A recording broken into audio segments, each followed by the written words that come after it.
काही दिवसांपूर्वी भारतीय हवामान विभागाने 2026 सालच्या मान्सूनबाबत अंदाज व्यक्त करताना यंदा पावसाचे प्रमाण सामान्यपेक्षा कमी राहू शकते अशी शक्यता वर्तवली होती. त्यामुळे शेतकरी वर्गामध्ये काही प्रमाणात चिंता निर्माण झाली होती. मात्र सध्या परिस्थितीत एक वेगळीच घडामोड पाहायला मिळत आहे.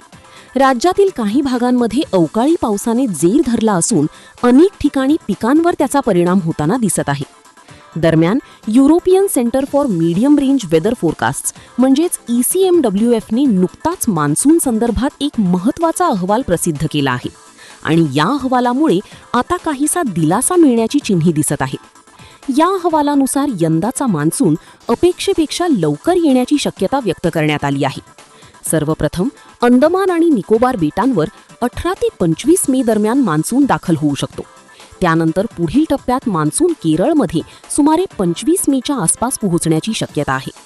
केरळमध्ये दाखल झाल्यानंतर हा मान्सून हळूहळू उत्तर भारताच्या दिशेने पुढे सरकेल आणि देशभरात पावसाची सुरुवात होईल. आता प्रश्न उपस्थित होतो, मान्सून लवकर येण्यामागे नेमकं कारण काय? हवामान तज्ज्ञांच्या मते यंदा अल निनोची परिस्थिती निर्माण होण्याची शक्यता खूपच कमी आहे. साधारणपणे अल निनो सक्रिय असल्यास मान्सूनवर विपरीत परिणाम होतो.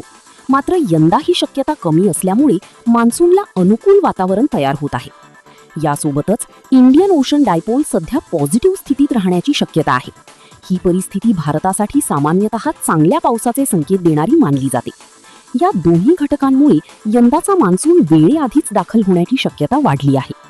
जर हा अंदाज खरा ठरला तर देशातील शेतकऱ्यांसाठी ही एक अत्यंत सकारात्मक बातमी ठरू शकते. खरीप हंगामासाठी पेरणी वेळेत होण्यास मदत होईल, तसेच पिकांच्या वाढीसाठीही चांगले वातावरण निर्माण होईल. यासोबतच गेल्या काही दिवसांपासून जाणवणाऱ्या प्रचंड उकाड्यापासूनही नागरिकांना मोठा दिलासा मिळण्याची शक्यता आहे.